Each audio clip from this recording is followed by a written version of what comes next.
Hello, welcome back to this online festival of faith and literature. As Rachel said earlier, one of the pleasures of this, for those of us who are appearing, is that it's being run as a kind of literary relay race in which the person who was the guest last time gets passed the baton and gets to be the host this time. So I have now the pleasure of introducing Mark Oakley. Mark Oakley is Dean of St John's College, Cambridge. Before that, he was Canon Treasurer and then Canon Chancellor of St Paul's Cathedral in London. Before that, he was Archdeacon of Germany and of Northern Europe in the Diocese of Europe, a gloriously large job title. And before that, he was Rector of St Paul's Covent Garden, the Actors' Church. A series of roles in which he has mediated between the church and the arts, the church and education, the church and the academic world, and the same is true of his writing. Since 2001, with The Collage of God, his books have been showing us how to reconnect devotion with literature, and particularly with poetry, the praying life with the imaginative life. He won the Michael Ramsey Prize for Theological Writing in 2019 for The Splash of Words, Believing in Poetry, which Carol Ann Duffy, the laureate, described as, quotes, opening new windows in the shared house of both poetry and belief. His most recent books are the collection By the Way of the Heart and his reflections for Lent on the poetry of George Herbert, My Sour Sweet Days. But that is not what he is going to talk about today. It is a great pleasure to introduce Mark Oakley. Well, thank you, Francis, very much indeed. And I'm really pleased to be at this festival. And as you say, I'm the one who's got an easy time of it because I don't have a book out that I have to answer questions about or worry how it's going to go down with the critics. It was John Osborne who said that asking writers what they think about reviewers is like asking lampposts what they feel about dogs. Well, I'm free of that worry today, and instead I've got a very indulgent brief to talk for 25 minutes or so about the books that have helped me get through the pandemic so far. And what I thought I'd do is talk for a little longer on 3 books and then briefly mention 3 other books. But first, quickly, a note about why books matter to me, especially at such a time as we're going through. In Book 8 of Homer's Odyssey, as many of you will know, Odysseus, the hero of the poem, who is in disguise at this point, hears a poet sing about him, Odysseus, and his comrades, about where they've been and who they are. And hearing this poet, Odysseus covers his head with his dark cloak and cries. It's a moving moment in the narrative. When the poet stops, Odysseus offers libations to the gods. The poet begins again, and the tears once more make their way down his cheeks. Now, I don't think I've got much in common with Odysseus, but this I do share with him. I can remember crying at language at 2 distinct moments in my life. The first was as a 10-year-old boy, walking into a country church, hearing a man dressed in green up at the holy end read from a little black book. It didn't quite make sense. It was language, but not as I knew it. It sounded important, weighty, dignified enough to be spoken in such a place, but try as I might, I couldn't make out what it all meant. The words were new. They were long, they were unfamiliar, and all this felt very strange, and yet somewhere within, it felt like home. I felt I'd strolled into some place of enchantment that was far from my known experience, and yet somehow near, intimate to me. For whatever reason, that visit, I always describe it as a collision of something timely and timeless. And I sat there and I found I was crying. 16 years later, as a freshly ordained priest, I had, by the way, left theological college thinking I was going to change the world, and instead found my greatest achievement was to change the parish bulletin. Well, I was sitting in a school gymnasium listening to Wendy Cope give a reading. She was reading a poem about her grandmother. And I was brought up by my grandmother, so I tuned in. And I listened to the 107 words that made up the poem. And again, I felt tears on my cheeks. I'd read English at A-level. I knew I liked novels, poetry, plays, but something came much closer at that moment. I realized that poems are a verb. They're not for information. They are for formation. They stir, they unsettle, they distill. They help turn our full stops into commas. My grandmother was important to me, and here the poem was taking me by the hand and asking me to go where I'd never dared, into fears of her getting old and not being there for me. It led me into asking if I was the same person when I was with her and with my new London friends, or with my congregation. Who was I now, when alone or when in company? Who did I want to become? Would I ever manage it? Who would I be without her? Who would I be with me? The language of faith and the language of the poet, the novelist, the biographer, the playwright, these are the languages that, although I want to pull the cloak over me to keep up my disguises, wash me with recognitions and make me grateful for those moments of, in Herbert's words, something understood about me or others or the world or, yes, even God. Recognition, of course, is always the first step to salvation, because I do believe it's unawareness that is the root of all evil. Literature is more a verb than a noun, a living conversation. Opening up the covers is opening up a door to a hospitable place, asking me to come in and take a seat. Literature makes things matter. Literature, like faith, is a celebration of the meaning of experience and of the experience of meaning. And at its best, as Jane Davis of the Reader Project says, reading can give us something real to carry home when day is done. And I hope that's what my faith does too. So I think you'll know just how important this festival is to me. Anyway, I'd better do what they've asked and tell you about some books. Well, the first book I want to tell you about is a memoir called Featherhood by Charlie Gilmour. In the animal world, some creatures, when trapped, have an ability for reflex bleeding. As a last defense, they secrete blood to put the predator off their lunch. When Charlie Gilmour visits his biological father in hospital, it only takes a few minutes before the hemorrhaging begins. Charlie can't help but think his arrival is to blame. He's come to the deathbed to seek a reunion with a father who has been an absent mystery, a man animated by his own demons and relentless in transferring them to those who might get too close. Charlie has come for answers. Instead, he gets a few clumsy, reticent words with a doubted sincerity. And his father completes his final and bloody vanishing act, and the dark door to understanding slams shut. The account of this scene in the book is painful, frustrating, and yet it's a liberating moment. Heathcote Williams, the man dying, unexpectedly left his wife and his son, Charlie, when Charlie was just 6 months old. Admired by Pinter and Beckett, Heathcote was, and I quote, a squatter, writer, actor, alcoholic, poet, anarchist, magician, revolutionary, Old Etonian.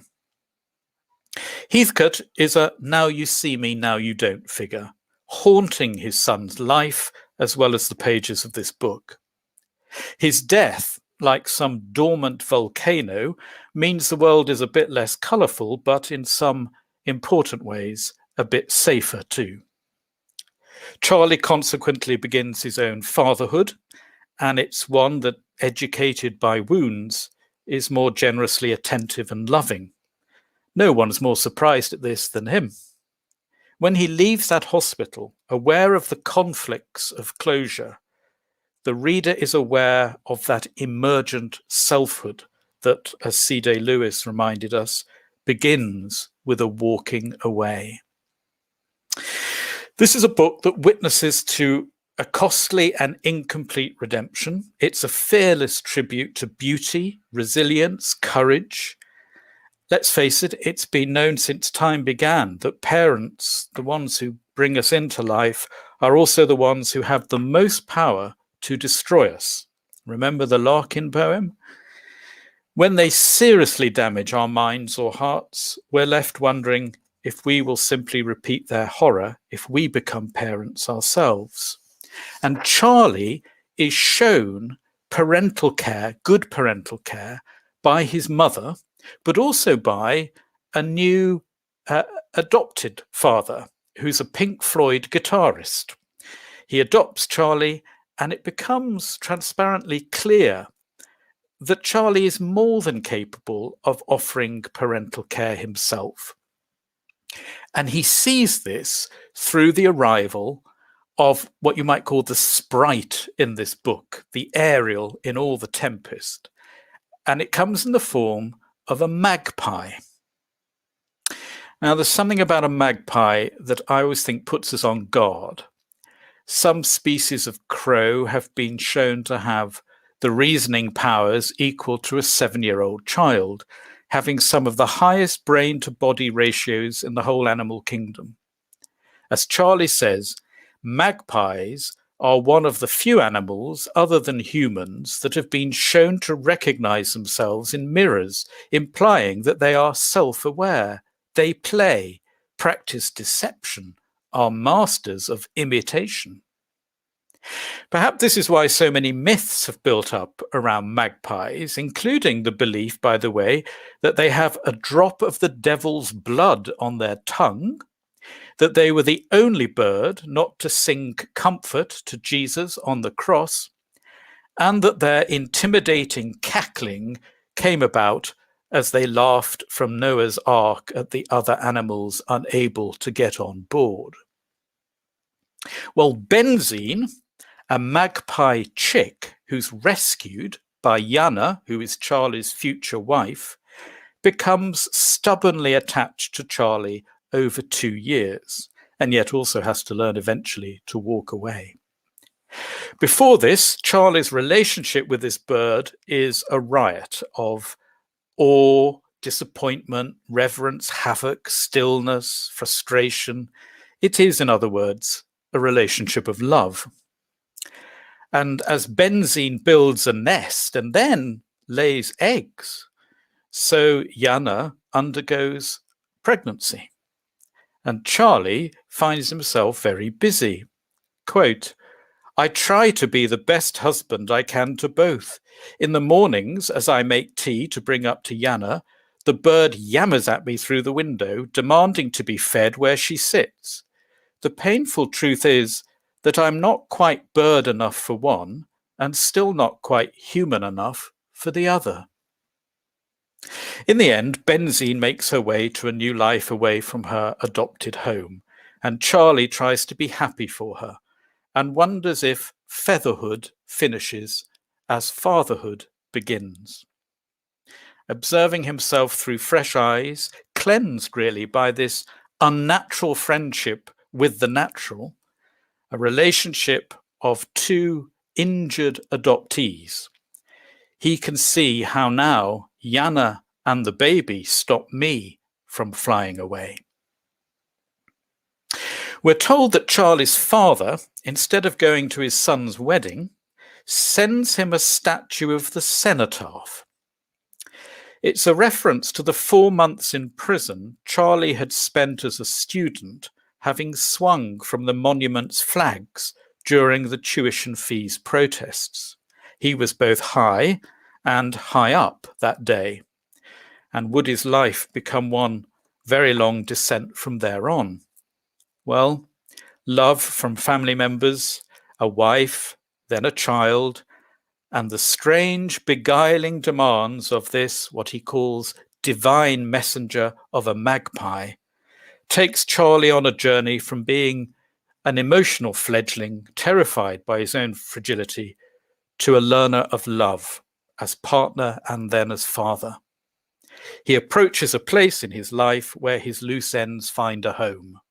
And we as readers are left grateful to him for taking us with him through this fusion of inner and outer landscape by way of beautiful language and such generous honesty about his humane and human heart. So many resonances here for me, and maybe for you too. It reminded me of the theological truth that God loves us just as we are, but loves us so much, he doesn't want us to stay like that. We were created and are still being created. I think, like many people during the pandemic, I've been reacquainted with the environment. I've been looking after the birds much better in my garden. I've been going for walks to spot wildlife, and seeing the animals just so at home in themselves, doing what they do, has taught me how unnatural my world is, my life, when I'm not being attentive to that natural world. And keeping this theme to mind, I loved Helen Macdonald's Vesper flights. Helen Macdonald has said that it's now very hard to write about the natural world without also writing about grief. And this truly beautiful collection of essays by her is therefore a lamentation as well as a magical unveiling of the world's daily miracles and the surprises felt in the heart when our environment appears to invite us back to our senses. Macdonald is a naturalist, poet, illustrator, whose award-winning book, H is for Hawk, exploring her attempt to train a goshawk after the sudden death of her father, won a lot of admiration. Vesper Flights is not, she writes, rooted in bereavement, though, but in love. Love, she says, for the glittering world of non-human life around us. The essays place us amongst pigs, deer, goats, cranes, and ants. They take us swan-upping on the Thames, mushroom picking in Thetford Forest, on an amble in winter woods, and migration watching on the top of a New York skyscraper. In each, the author derails our expectations by showing how the outer world shifts our inner world's compass, pointing us to the unexplored places within that may be part of the home we've been searching for. To read this book is to be taken on journeys you never really realized you wanted to take, but make you profoundly grateful you did. The title of the book, by the way, is taken from the life of swifts, the bird, she says, suffused with a kind of seriousness very akin to holiness.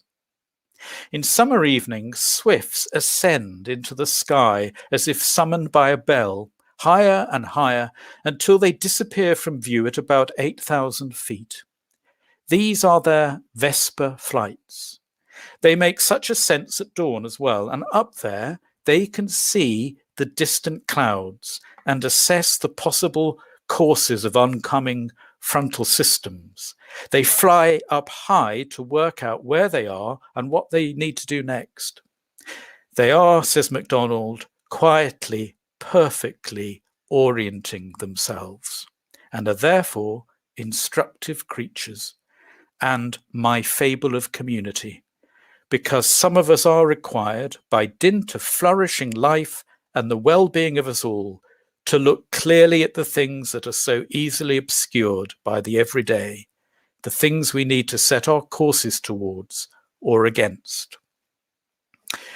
Well, this is obviously Macdonald's vocation in this world, and as vocations always work, we're all inspirited and enriched by it if we have the ears to hear and the eyes to see.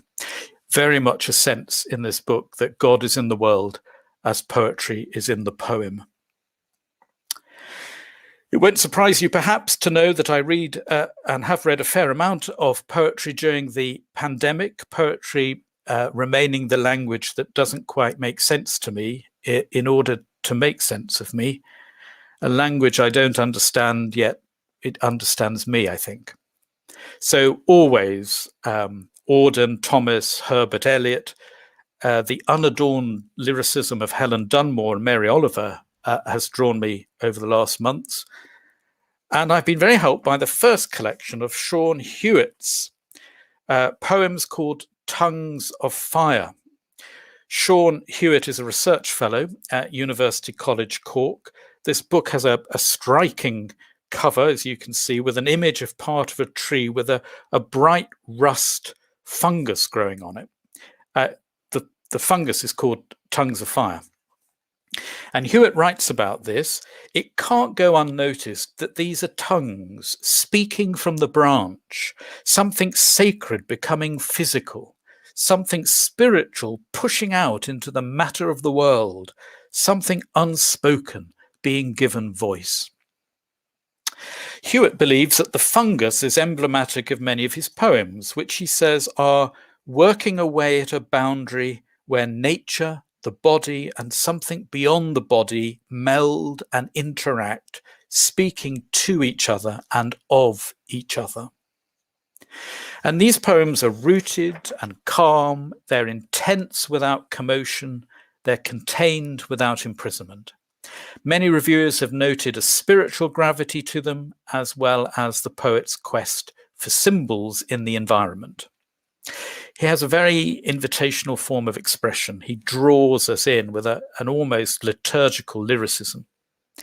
Many of his poems find him kneeling, as if the sort of rich plurality of the present moment compels a reverence or openness to meaning.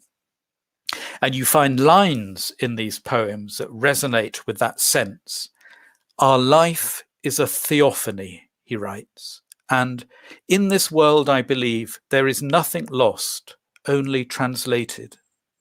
And only something old and impossible can save us. Hewitt wrote to me in an email, we try to excavate something from inside ourselves, something pre-verbal, emotional, entwined in memory, and bring it up onto the page, into words and into form, as truthfully and as carefully as we can. And his poems really are a beautiful example of that land of exchange between religious and human desire and imagery. And for the person of faith and for the poet, there is this shared perception of how vital it is for us, and I now quote from him, to bring some life up to the surface unharmed. Is there a better hope than that in this time of lament and loss? To bring some life up to the surface unharmed. Then, very briefly, 3 last books. Pandemics, of course, can push us into a lot of self-scrutiny, an excavation as to who we are when we're in an empty room, without company or touch, or when death comes close or too often. So Frank Tallis's The Act of Living, What the Great Psychologists Can Teach Us About Surviving Discontent in an Age of Anxiety, subtitle, has been very helpful. From our need of narrative to our narcissism, our sense of inferiority, our warped mirrors, divided selves, and acquisition addictions, Tallis is always accessible and insightful. That our tragedy as human beings is so often we only accept as much love as we feel we deserve. And this is a book that teaches us that it's better to try and transform our hurts rather than transmit them. And for me, this left me wondering what can happen when we really do believe that God looks at us with a passionate, tearful delight. I have to admit that I don't read as much theology as I used to. I try to do my theology on edges, I suppose. So much of it seems to be ignorance on fire or intelligence on ice. But I did enjoy David Dark's Life's Too Short to Pretend You're Not Religious. I love the fact he reminds us that religion happens. He knows what religion can mean to many today, negatively, but he has no desire to be any advocate for militant silliness. Here is a much more modest, wise, and cautious route. He says he's informed by a sensibility he heard articulated by Maya Angelou. I'm always amazed, she said, when people say, I'm a Christian. I think, already? It's an ongoing process. You know, you keep trying and then blow it and trying again and keep blowing it.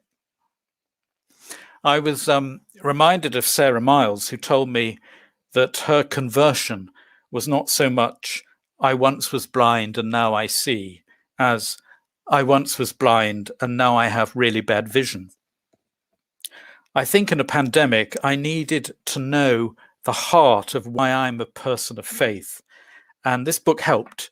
I'm struck by those words of Graham Greene that I don't quite believe my unbelief. And this book prodded some thoughts around that area.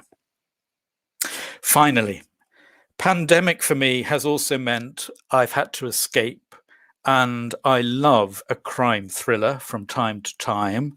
And The Hunted is Gabriel Bergmoser's first novel, and oh my goodness, I couldn't put it down and I couldn't pick it up because it was so scary.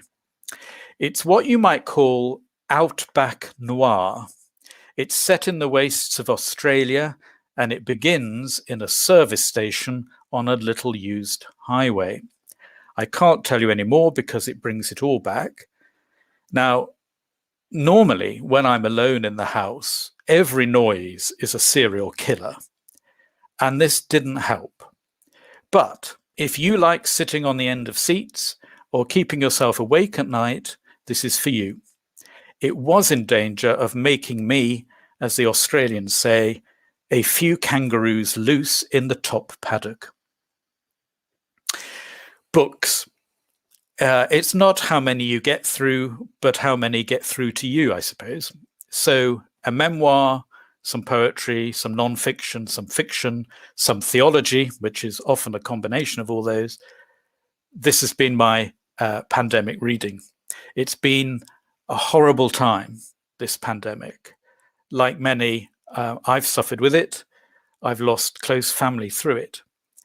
But if Pablo Neruda was right when he said that you can cut all the flowers, but you cannot keep spring from coming, then I think for me it is books and friends, both places where those loose ends find homes, that offer me the first buds of hope, and which always break open our solitudes of existence into some shared and connected recognitions. Thank you, Mark. That's extremely rich, and there's a lot for us to talk about. And my function is mainly to relay your questions from the comments. But I want to ask one thing here, because I was struck when you were talking about the Helen Macdonald and the Charlie Gilmour, which both sound wonderful, by the part played in making, for me, the first lockdown last year easier, because spring was coming, because there was this kind of eerily independent kind of uprush of new life in the world, no matter what kind of mess the humans were in. And for me, it's been much harder this time round because it's been happening in winter. It's a beautiful day outside my window for the first time in ages. So with luck, it will change. But the sense of the world sort of frozen on the outside certainly didn't help with unfreezing it inside. And I suppose I'd like to ask, and I certainly found that concentration came with a lot of difficulty during the pandemic, and that as much as I really wanted the door represented by books to elsewhere, it was sometimes hard to get myself through it, hard to find the kind of settled, concentrated attention when I could have been doom scrolling or frantically attempting to master sourdough bread or any of those other pandemic stereotype things. Was this your experience too? Very much so. I'm always reminded of that story of the desert fathers, who they decide that life is so distracting and so many demands that you have to go out into the desert in order to find yourself. And actually what you really discover at the end of the day is that you get distracted. so that you have to start work all over again. And I found that very much so. I found sleeping difficult. So my patterns of sleep are disrupted, which means that I'm not at my best in the day anyway, and concentration is short-lived. Certainly the weather has helped, I think. I mean, I've got the sun pouring on me now at the moment, and that does lift one. But I have just found that I see this in students actually at the moment.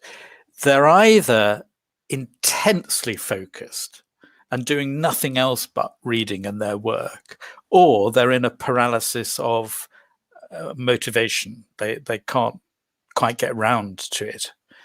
And I've recognized that in myself. I go scurrying away and doing something very intensely, or, I'm a bit like a hippo by a pool. I can hardly move.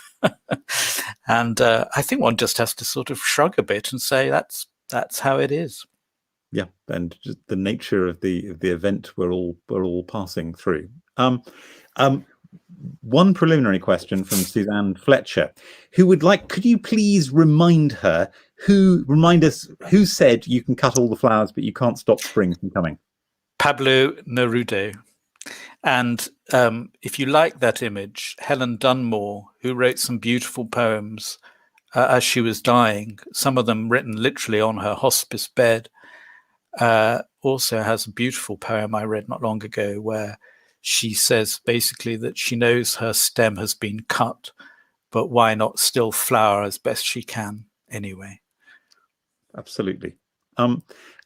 We also have a question coming in from Rachel Mann, who really cannot get enough of this festival, who said, Alison Light calls detective fiction, quotes, the literature of convalescence.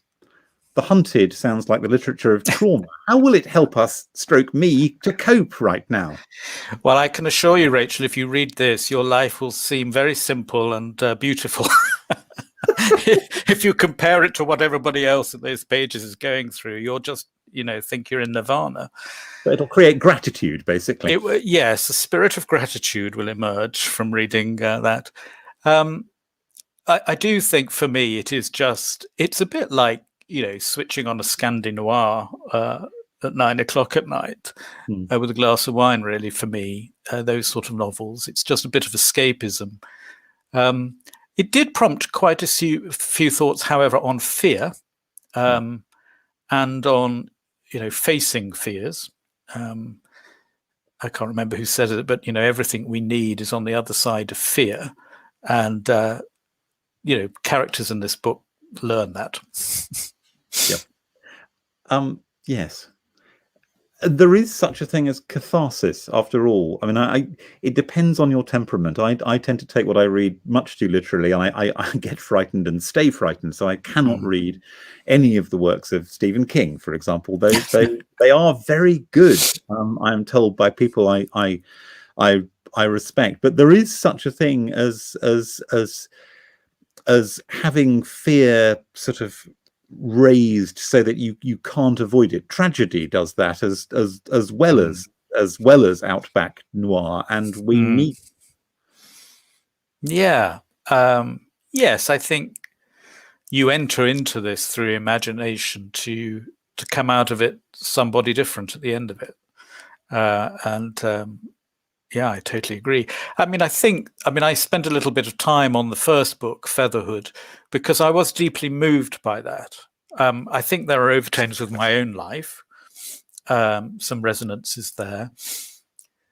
But that juxtaposition of this, what I call emotional fledgling of the author, caring for this chick who's fallen out of a nest and ended up in a pool of motor oil, which is why he calls him benzene, cares for this creature for 2 years. And in caring for him, something is reflected back about himself that he never knew was there. And then he thinks that the bird is male, and then all of a sudden it lays an egg or two and gets very protective about the eggs. And at the same time, his wife becomes pregnant. And it's just a beautiful juxtapositioning. But as I say, very much haunted by the father, this absent mystery. I of all the books, you could probably tell, that was the one that sort of stirred me most. It's the one I've got double underlined in the notes I take, because I think it's the one that I will go and pursue. Benzene is a beautiful name for a bird whose feathers have that oily blackness even before it falls into motor oil. Benzene is a really good name for a member of the crow tribe. And they are amazing, these crows. I mean, their intelligence is formidable. I believe they use tools. I think crows have been observed to pick up twigs and do things with them. But of course, again, he sees as this magpie ages, gets older, becomes an adult, he sees that he's doing the same tricks that he does in his life. He imitates, he deceives, he demands, and he learns about himself through this, irritating bird. Connections to other bits of Helen Macdonald and back to T.H. White and the goshawk, because birds aren't only messengers of innocence; they're also kind of images in which we can see the complexities of our fallen state and our extremely mixed motives too. But more questions coming in. Paul Hutchinson asks, we've all got plenty of river, grass and trees to go and enjoy in the flatlands, but how does someone without that gain the liberation to walk through the doors that books give? I think he means the flatlands of the fens, because he's writing from St. Neots Rectory. Yes, well, it's a good question. And I was seeing on the news, local news here yesterday, how this dog was given a prize for helping people with depression through the last few months. And what they've done is they've actually gone live online with every morning's dog walk. And some children in very built-up areas have been watching with their mother every morning this dog walk, and just watching the dogs roving through I think it was the Lake District. Now, it's only one small example, but I mean, I think going just to see the most simple of birds out, I mean, even the sort of sparrow, I mean, I've just been, I don't know, really mesmerized, really, by a re-attention to the life around me. Yeah. And life is everywhere. We don't all have sweeping country vistas to go walking with our dogs in. But we can go for a walk and still find this plurality of life around us, even if it's in the neighbor. And that for me is something to set against the extent to which the pandemic has got us all living through screens, because at the same time as that, we are also much less mobile than we usually are. And in my case, much more aware of things actually seen in front of me and the particular given piece of space around us and the life in it, which is gloriously not under our control. Yeah, I mean, they're not called screens for nothing, are they? I mean, they are screening off an enormous amount. They are. And I have discovered in all this that I am an incarnational Christian. I believe that relationships need to be embodied, and that we are made, to be full of grace and truth through it and being enfleshed. So that is something I've discovered through the pandemic. There is in some ways nothing like illness to make you understand how thoroughly you are a body, and to save you from the temptations of thinking that you are this abstract being. Well, of course, just on that, be careful what you write, because I was writing a lovely Lent article. I mean, I was so pleased with it about, the heart of the human problem is the problem of the human heart and all that. And all of a sudden I was called in for an angiogram and had to live up to be reminded that I have a heart. Yes, and it's not a metaphor, is it, Mark? No, somebody was going to go and look in it, which I thought was a great way to start Lent, and a pretty bloody awful one to start Lent as well. But careful what you write. We have a question from Simon Stevenette, who I must warn you has form for asking very large questions, because he asked me the single most enormous question in my session. Here we go. Thank you, Mark. What is the Spirit saying to us through literature, poetry, the arts, and theology during the pandemic? Don't be prosaic, is what it's saying, I think. As I said, it's a quote by Les Murray in one of his poems, Religion and Poetry, it's called. God is in the world as poetry is in the poem. And I think one of the things that literature reminds us is the dangers of the curses of literalism, the thinness of a binary way of looking at the world, where everything is treated like it's some sort of cutlery tray, you put everybody and everything in a particular place. Life's not like that. And I think the pandemic has shown us that in many ways, but I think literature always does. It's always challenging your answers that you've settled into, and literature is always doing something really important, I think, which is it's asking who you are when you get beyond what you're good at. So all those things that you think are nicely settled now, and I'm a priest and I think this and I'm known for that, and I think I've got it sort of together now. And then, a good poem or a novel will say, well, can we get beyond that, please, now, and move on? And who are you then? And that's always discombobulating, but also liberating. I like to think judgment will be like that. I hope so. I can confirm that from my experience of writing, and therefore always near the boundaries of what you're capable of. It's a constant process of discovering the things you can't quite be sure of about yourself, and also the kind of humility-inducing state of finding that your intentions are slightly beside the point. We need another request for a reminder. What was that quote about the human heart? The heart of the human problem is the problem of the human heart. Yep. You need to be less memorable, Mark, or be memorable in slow motion, so that people don't need to. I know. I'm in my anecdotage, I'm afraid. Somebody asks, Paul Shannon says, are there possible parallels with Grief is the Thing with Feathers by Max Porter? Yes, I think so. I haven't read that carefully. Or what I mean is I haven't read it in order to speak about it. But yes, I can see exactly what you're saying there by that question. I think there are parallels. And Kate Ellis says George Adair quoted "Everything you've ever dreamed of lies the other side of fear."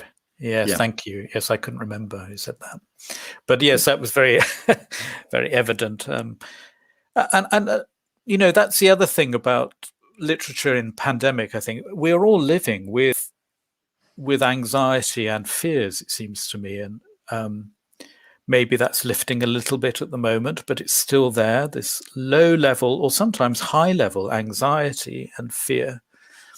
And some of what I call being cleansed by recognitions, just to be able to have someone who's written something reach out to you and say, have you felt like this? because this is me and it's all I've got, but maybe it's like you too. That's an important reaching out at a time like this. And I'm profoundly grateful for it when a writer strikes it. I mean, I was thinking when that death scene that you read from your book, you know, that for me was reaching out to me from my own experiences of those scenes. And that's a real gift in this life, I think. Thank you. We are running out of time, but I shall ask one last, much lighter question so that we can exit this conversation. What has made you laugh the most during the pandemic? Asks Stephen Spencer. I was very privileged in my life to know for about a year Kenneth Williams. I was a student at the time, and we got to know each other a little bit and used to go out. And he was a beguiling individual.